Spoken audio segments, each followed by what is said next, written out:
Good morning internet and welcome back to the channel. So it's Wednesday morning, it's the 22nd of October and it's 25 to 10 in the morning. Yeah, so horrible weather, eh? But I think we're all getting that, ain't we? If you're UK, top of France, even the middle of France today, I think, Europe apart from Spain, I think they've escaped it. But anyway, but hasn't it been, it's been horrible, windy, and there's more to come. So obviously, if you've been watching me on the chalet build, well, I've had a few days off. I'll tell you what, after all that going up and down there, if you suffer with any form of arthritis, which I do, I've got it everywhere, you know, knees, hips, but feet, it's ridiculous. I get arthritis in my feet, and up and down them ladders, I'm telling you, it's a killer. It might not be far because it's only a single-storey building, but man. So it's like now, the past few days have been like walking on razor blades. It's horrible. But anyway, that's beside the point. So a few days rest, I thought. So one thing that I was going to do, my guerrilla, see, I said it right, my guerrilla has got to go in for the service soon. But I've noticed the last couple of times that I've ridden it, I get a squeak from the rear brake, and it's always a bit worrying because, yeah, okay, it could be a million things, couldn't it? But what it could be is, you know, you get a stone work its way in there, and before you know it, you've got a nice scored disc. So, for the sake of, you know, few minutes work, which it literally is on these bikes. So one good thing about all the Royal Enfield bikes, well, most bikes these days, isn't it? It's so easy to, you know, to take out your pads and inspect your calipers, and the, you know, and the actual brake pads themselves. It is really easy. So I'm going to do that. I'm also going to give it a blast through with some brake cleaner, which doesn't go amiss. So yeah, so that's one little job that I want to get done today. Right, just get on with it then, I suppose, innit, eh? You know, when you get up and got up and sod it off a long time ago. Right, anyway, such is life. Let's get a roll of this. Now I've got the tools across there. Follow me. Let's get us all in a situation, hopefully, where we can actually, or you can actually, see what I'm doing as well. Just bear with me a minute while I just get this down here, yeah? Okay. So I'm going to lower all this down as we go. You can see the top box now, you know, nice top box. Okay. We're going to get that in there, and hopefully we'll get this more in here, shall we? Like that. And hopefully, do you reckon that's it? Do you reckon we can... I think basically that's about it, yeah? Hopefully you can see what I'm doing. It's yeah, okay. So let's just move this lot over. Get me a bit of rag. Okay, now you don't need many tools to do this. So first of all, we have a cotter pinny thing here, look, yeah? So noting which way that goes on that it's fitted now, right, is the flat bit sits on the top of here. So we should just be able to pull this out here. Should just pull up a bit first of all, yeah. Get the pliers on it there, and oh, well that was pretty that was pretty easy out. That didn't have a lot of spring in it at all, huh? To say the least. Maybe, oops, maybe we'll close it up a bit for the second round, huh? I'm not too sure about that. Anyway, yeah, but that's it.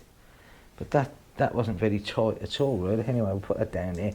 Okay, so our pads are held in with this bar here. Now this bar knocks in. Now it knocks in from this side, yeah?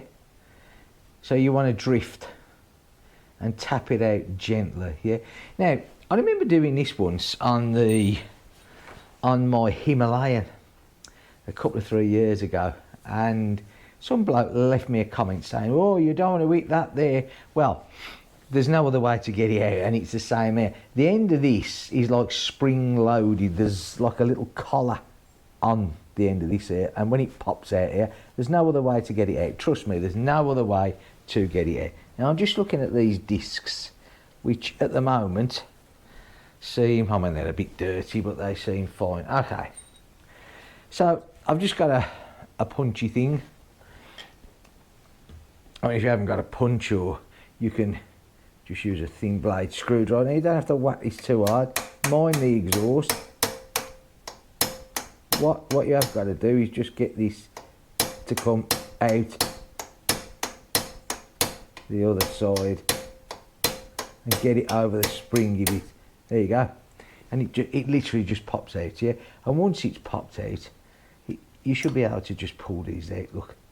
Now what I'm going to do is, I'm only going to do this one at a time here, because I don't really know what anti-rattle bits and pieces there are. Yeah, it looks a bit of wear in there. I don't know why there looks a bit of wear in there, but it looks a bit of wear in there. And that pin there, see, that's the springy bit collar there, yeah? Yeah. So basically that's what you got to just pop out. Now when I said there looks a bit of wear in there, I'm just going to put the camera down there. Can you see that there? See where the paint's like took off? Can you see it? Yeah. I don't know how long that's been like that, or what, but yeah. Anyway, there you go. Okay, so I'm going to take the first pad out. And these will just slide them out nice and slowly, yeah. You can actually just push this a little bit if you like. And there's the pad, yeah.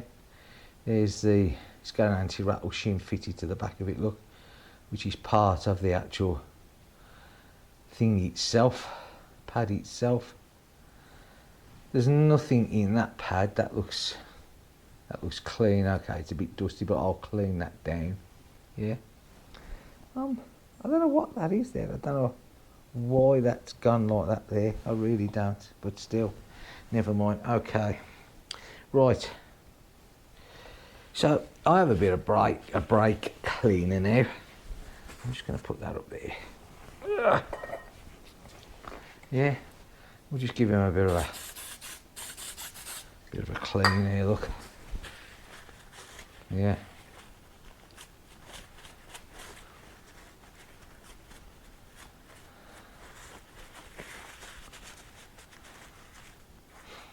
But there's nothing wrong with these pads at all, look, or not this one, anyway. Yeah. There's nothing stuck in it, there's no dirt in it, yeah, which is good. So that's okay. Right, now I'm just gonna give that a bit of a blast round there.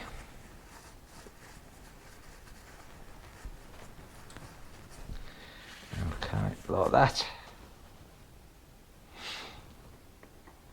Now, like I say, I'm gonna put this one back in now, because like I said, I'm only going to do one at a time, and then if there is any shims in here, they can't exactly fall out. Now what I'm going to do as well is this little thing here, I'm going to clean him off. He seems pretty good. There's your little locating hole for your pin. Yeah, there's no dirt in there. Now what I am going to do, before I put this through, I always use copper slip. Yeah, always. Now, I know that lots of people these days say copper slip is old at, and you know, there's better things on the market, you know, like silicone grease and all that. And you know what, I am not disputing that fact at all, but I have always used copper slip, always. And you know, it's something that I will continue to use. It's preferences, yeah. Right, And I like, you know, I like what I do. Right, okay. There's a little bit of a mark on that one there. I don't know whether your camera's picking that up. There's a little bit of a very slight, like something could have been there at some stage. It's not there now, that's for certain. But again, you know, that pad is fine. Yeah, nothing wrong with that. We'll just get a bit of a clean. You don't need loads of it on.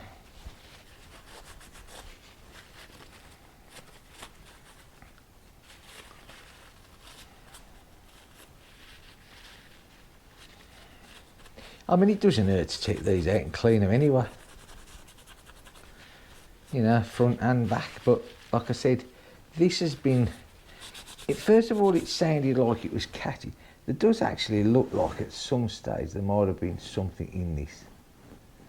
Yeah, but there's no scoring at all on the disc. So yeah, I'm not worried there. Right, so slotting back in there like that. Now what I'm going to do now is I'm just going to put a little bit more copper slip on this, yeah, as I put this through, and a little bit more coming this way. Like I said, there's other things that, you know, other people say you should use, but for me, I'm quite happily using this. Right, now, okay. Now you've got to get that end back in, yeah, and it does require sometimes just a little tap, but you have got to get this all the way through, and what you've got to do is locate the hole, which you can do once you've got this bang through, because it will all turn quite nicely. But before we do that, we'll make sure that the brakes are contacting nice. Now you don't have to put much pressure on this. I might have to go the other side with a long screwdriver, I'm thinking, just to get this in. Let's just make sure that it's all lined up nicely there, first of all. Yeah, it is. It's a shame it just doesn't push in, but it doesn't. So hang on. Let me just go and get myself a screwdriver. Obviously you're going to need a longish one to get all the way through. So just bear with me with a minute.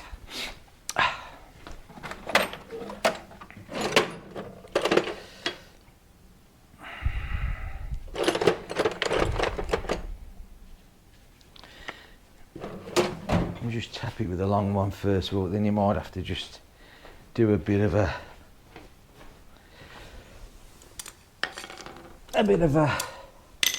shorter one just to get this finally in. Oopsie-daisy.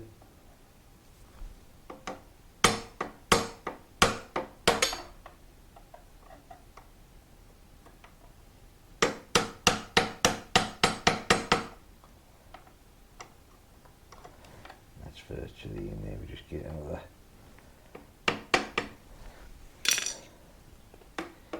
might just need a final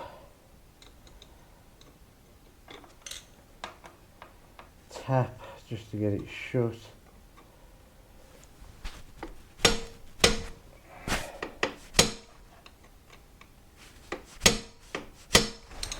Okay, that's nice and secure there anyway. Yep. Now what we need to do now is to find our little hole to put the pin back in. Yeah, just clean off any excessive grease off that, because the only thing that it will do is attract the dirt. Now let's have a look at this, get a bit of light on the subject here. I think, oh look at that, the hole's smack on top, so I did get it lined up right as I put it in. Sometimes you have to fiddle around. Okay, so this is our pin which came out that way, yeah, like that. And what I'm going to do is, look, hang on a sec, let's see if we just sit that there. Okay, I think we'll just maybe pinch this up a little bit, because that didn't have much pressure on it at all, really. Mind you, this is tensioned still, so okay. Closed it up a little bit.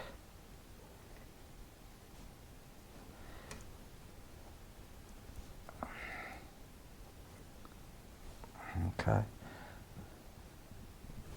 Probably closed it up too much now.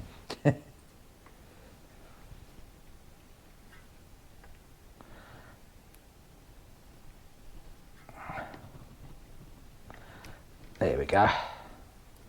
And that sits back down there. That's tighter now. Okay, that's it. Yeah. So that's the brakes all cleaned. What I'm going to do is, look, I'm just going to give this a bit of a spray on the way around there. Clean that disc off, because I've been working on it.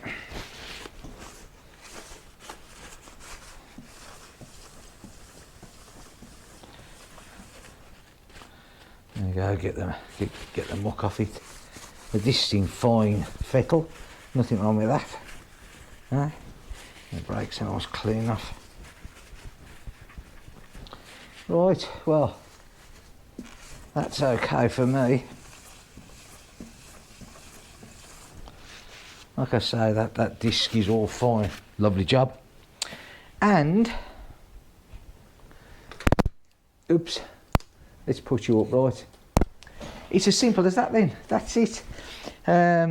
Tools that I used to do that little job, which was, like I say, extremely quick, but it's a peace of mind. You don't want a stone stuck in there. So I used copper slip, yeah, which I do. I like copper slip. I've used copper slip since the 1970s on cars, on bikes, and it's never given me a problem. And yeah, I know there's probably more on the market, like silicone grease, which I'm sure it's silicone grease, which, you know, a lot of people rave about and say it's great, and I'm sure it is, but you know, old school is old school. Right, brake cleaner, Parkside. I mean, come on, why wouldn't it be Parkside? Lidl, I'm a Parkside man. This is, I think this was $3.25 a tin, yeah. You walk into an automotive store, or especially around here in France, where I am anyway, our local shop, I won't name them, but a tin of brake cleaner, yeah, which is no different to this whatsoever. It does exactly the same thing, does what it says it will on the tin. You will pay nearly €10 for the same sort of thing. Why would you want to do that, eh? Unless, of course, you are it's a name brand sort of a person, which I'm not. If it works, it works. It's as simple as that. So I use that. I use my trusty roll of paper towel. Again, guess where this came from? You got it in one. Lidl. And that's it, really, you know. Oh no, hang on. And there's more. My little pliers. Again, guess where these go? Oh dear. Right. But hey ho, the punch, no. This is a punch from many, many years ago. Right. That's it then, really. So there's nothing wrong with those back brakes. Why they were squeaking, I really don't know, but there was. But yeah, it's as simple as that. Squeak they did, but they certainly don't seem to be squeaking now. The pads are fine, you know. I've heard a lot of people say that the pads are really wear down quick on these bikes. Now, I've got to be honest and say, my bike's done, I think it's done about 3,700 or something like that. And as you can see, there's, you know. But anyway, right, that's it. So, if this little video has been of any help to anyone on how, I mean, these brakes are a piece of cake to do it now. They couldn't, you know, they couldn't be easier. I mean, Obviously next year what I'll do is I'll take the caliper off, you know, because it's a sliding caliper, and make sure I do it regular with the other two bikes. Although, you know, probably for this year I probably won't with this, because I mean I stripped everything down on this suspension wise, caliper wise, greased it all up. I've hardly used the Himalayan, you know, well I've hardly used any of them with doing the chalet, so to be fair, that would be, you know, OTT. Anyway, right, so that's it. If this has been useful, give me a thumbs up, I'd really appreciate that. And let's hope that the weather improves slightly, a lot. You never know, and we can get out on these bikes. And I may go down to the chalet this afternoon and do just a few bits and pieces. Nothing drastic, there's just some little bits and pieces I've got to catch up on. Right, okay, until then, catch you in the next video. Thanks for watching, look after yourselves, bye for now.